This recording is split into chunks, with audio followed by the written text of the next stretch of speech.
The 3 secret rear gears that made small blocks feel like big blocks. Muscle car history is a lie. We have been programmed to believe that displacement was king, that the 454 LS6 or 426 Hemi were the only path to dominance. But the brutal truth is that cubic inches were often just a smokescreen. The real weapon was not under the hood, but hidden deep in the rear differential. While insurance actuaries hunted down big blocks with punitive surcharges, cunning dealers like Mr. Norm and Don Yenko exploited a mechanical loophole to cheat the system. 3 magic ratios: 391, 410, and 456. This is the unvarnished story of how mechanical leverage allowed a high-revving Z28302 to generate more violent wheel torque than a lazy 396, effectively breaking the laws of physics on the street.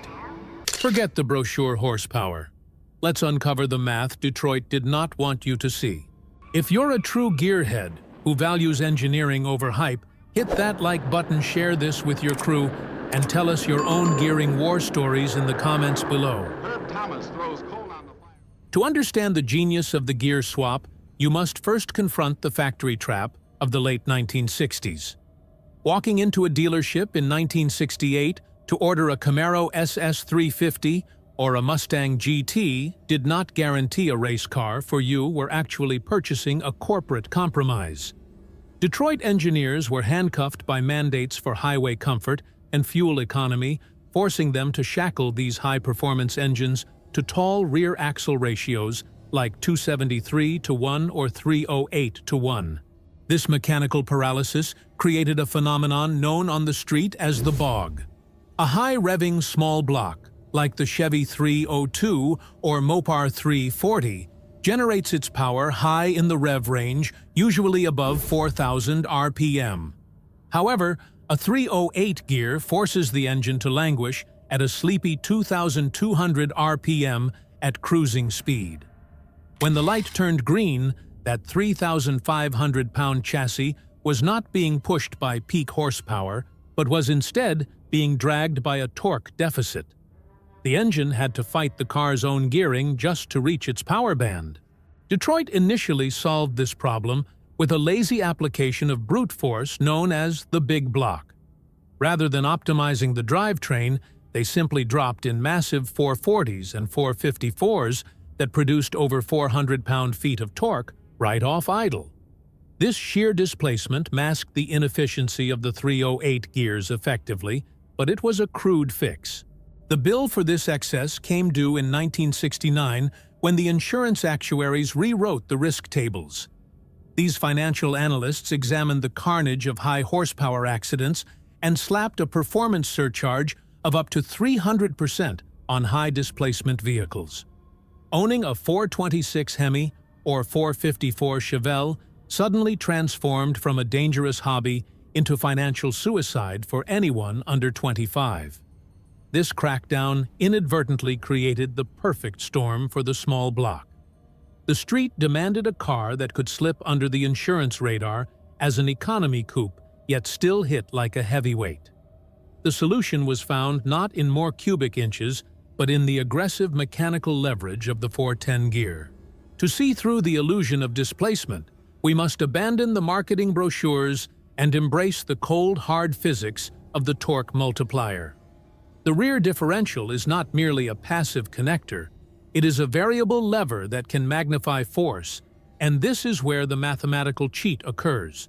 We can prove this by staging a direct forensic comparison between 2 icons of 1969 using the very formulas that Detroit engineers understood but sales departments ignored. Consider the standard bearer of brute force, a 1969 Chevelle SS396, equipped with the L35 engine. On paper, it is a monster generating a factory-rated 410 pound-feet of torque. However, when shackled to a standard TH400 automatic transmission and a highway-friendly 307 rear axle, the math reveals a disappointing reality. By multiplying the engine torque, the transmission first gear ratio of 248, and the rear axle ratio, we find that the Chevelle puts approximately 3,121 pound-feet of torque to the pavement. That is the baseline for big block power. Now contrast that with the supposed underdog, a Z28 Camaro running the small 302 cubic inch engine. While the factory underrated this engine at 290 pound-feet for insurance purposes, dyno tests revealed the truth was closer to 350 pound-feet when tuned. When this engine is paired with a Muncie M21 close ratio gearbox and the nuclear option 456 rear gears, the equation changes entirely. Multiplying the 350 pound-feet by the 221st gear and that massive 456 axle ratio yields a staggering 3,511 pound-feet of wheel torque. The conclusion is mathematically shocking. The small block, despite giving away nearly 100 cubic inches of displacement, is physically transmitting 12% more force to the tires than the big block in first gear. But static leverage is only half the weapon. The other half is the phenomenon of RPM rise. The 302 uses an over-square design with a large bore and a short 300-inch stroke, resulting in lightweight pistons that carry far less inertial mass than the heavy reciprocating assembly of a 396. The deep 456 gears exploit this by allowing the engine to flash through the rev range instantly. While the big block is still laboring to overcome its own internal weight and tall gearing, the small block has already sprinted into its power peak, utilizing the mechanical advantage to accelerate the engine speed faster than the car itself. While Chevrolet and Ford experimented with various ratios, the Mopar, Camp, Dodge, and Plymouth found their ultimate weapon in the 391-to-1 gear set. This ratio became the calling card of the A-body platform, specifically the Plymouth Duster 340 and the Dodge Dart Swinger, turning these lightweight compacts into giant slayers. The necessity for this gear arose from the architecture of the 340 cubic inch V8 itself. Unlike the massive 440 RB engine, which produced torque like a diesel truck, the 340 was a short-stroke, high-winding athlete that lacked significant low-end grunt. When paired with standard 323 gears, the 340 would often bog off the line waiting for the RPM to climb before it could truly fight. The man who solved this equation was the legendary Mr. Norm Krause of Grand Spalding Dodge in Chicago. Mr. Norm understood that selling performance in the insurance-hostile environment of the early 1970s required subterfuge. He championed the performance axle package coded a 31 or a 36 on the order sheet, which quietly installed the aggressive 391 gears at the factory or the dealership. This created the perfect insurance loophole. When an actuary looked at a Dodge Demon GSS, they saw a small displacement compact car that was fully insurable. They did not see the 391 ring and pinion hidden inside the axle, housing a modification that was invisible to the naked eye but devastating on the asphalt. The impact of this single mechanical change was profound.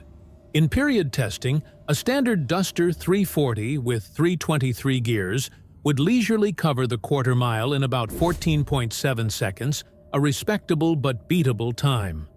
However, checking the box for the 391 ratio transformed the car's personality entirely, dropping elapsed times into the low 14-second range and allowing it to run door-to-door with big block Plymouth Road runners that cost twice as much to insure.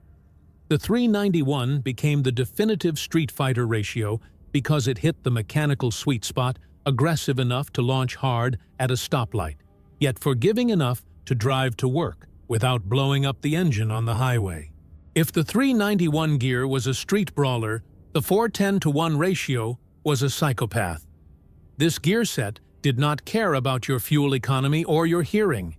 It existed for one purpose, only to weaponize the high RPM nature of Chevrolet's most misunderstood engine. To understand why the 410 was mandatory, we must look at the birth of the 302 Z28. This engine was not built for the street. It was a purebred race motor engineered specifically to exploit a loophole in the SCCA Trans Am series rules which limited displacement to 305 cubic inches. GM engineers created this Frankenstein monster by taking the 4-inch bore block of a 327 and stuffing it with the short 3-inch stroke crankshaft of a 283. The result was an over-square engine that could scream to 8,000 RPM but was virtually dead on arrival below 3,000 RPM. On the street, a Z28 with standard gears was a tragedy. At a traffic light, if you dumped the clutch at idle, the engine would bog and die. It simply lacked the leverage to move the car. This is where the 410 gear became the savior. By installing a 410 rear end, the engine was forced to spin at nearly 3,500 RPM just to maintain 60 miles per hour. It meant the engine was always on the boil, simmering right at the edge of its power band. When you stomped the gas, there was no waiting. The 410 gear allowed the 302 to bypass its weak low end entirely and instantly scream into its violent upper register. This philosophy was perfected by Don Yenko, the famous Pennsylvania dealer who had made his name selling 427 Camaros. By 1970, with insurance agents hunting down big blocks, Yenko realized the 427 was becoming unsellable to his young clientele. His solution was the Yenko Deuce Nova. He used the central office production order system to equip lightweight Novas with the high-output LT1350 small block. Crucially, Yenko insisted these cars come equipped with the 410 rear axle. The genius of the Yenko Deuce was that it looked harmless on an insurance application, just a compact car with a small block V8. But on the street, that 410 gear multiplied the LT1 torque so aggressively that it could jump a car length ahead of a big block Chevelle before the larger engine could even take a deep breath. Yenko had not just built a car. He had built a loophole that ran 13 second quarter miles. If 410 was a modification, the 456-to-1 ratio was a manifesto. Choosing this gear set was effectively signing a contract that declared you no longer cared about highway cruising fuel economy or your own sanity. It was the nuclear option transforming a streetcar into a localized weapon that rendered first gear practically useless for anything other than tire smoke. At 55 miles per hour, your engine would be screaming at 4,000 RPM, a deafening reminder that you had sacrificed comfort for violence. Dealers like Baldwin Motion understood this trade-off implicitly. When Joel Rosen offered his famous money-back guarantee, promising his Phase 3 Camaros would run 11.50 seconds, or he would buy them back. He was not just betting on the engine. He was betting on the dealer-installed 456 or 488 gears that ensured the car launched hard enough to break the laws of physics, even if it made the drive home miserable. This philosophy of gearing over grunt was scientifically validated by Bill Grumpy Jenkins in 1972. Facing the overwhelming displacement of Hemi engines in pro stock, Jenkins realized he could not outmuscle them, so he out-revved them. His Grumpy's Toy 10 Vega used a lightweight chassis and ultra-deep gears to keep his small block singing at 9,000 RPM, proving that a screaming mouse could kill a lazy elephant. But the most surgical application of this nuclear logic on the street belonged to Tommy Burkhart. In a now legendary mismatch, Burkhart's 340 horsepower Dodge Charger faced off against a lighter, more aerodynamic Chevrolet Corvette L82. The Corvette should have won, but it was fatally flawed by its civilized 336 factory gears, which left it lethargic in the mid-range. Burkhart, ignoring top speed entirely, installed a 444 ratio. He calculated that street races were not decided at 140 miles per hour. They were won in the brutal sprint from 40 to 80 miles per hour. While the Corvette was still waiting for its power band, Burkhart's gearing multiplied his torque to nearly 2,800 pound-feet at the wheels, instantly ending the race before it truly began. He proved that in the real world, the nuclear option was not about how fast you could go. It was about how fast you could get there. The golden age of muscle did not end with a bang. It ended with the whimper of smog pumps and catalytic converters. Yet, as the 1970s emissions crackdown strangled the mighty big blocks into extinction, the small blocks survived. Why? Because while you can outlaw compression ratios, you cannot outlaw physics. A smart mechanic could always wake up a choked engine with the right leverage. History has left us with one brutal truth. Horsepower is vanity. Torque, multiplication, is sanity. The legends of the stoplight were not written by the checkbook racers who bought the biggest engines. They were written by the thinkers who understood the math. So the next time you see a vintage Survivor, do not just stare at the displacement badge on the hood. Look underneath at the rear axle. That is where the smart money beat the big money. That is where David did not just fight Goliath. He left him in the dust. Now, it is your turn. Are you running a highway cruiser or a stoplight terror? Drop your gear ratio in the comments below. And if you learned something new today, hit that like button and share this video with a fellow gearhead.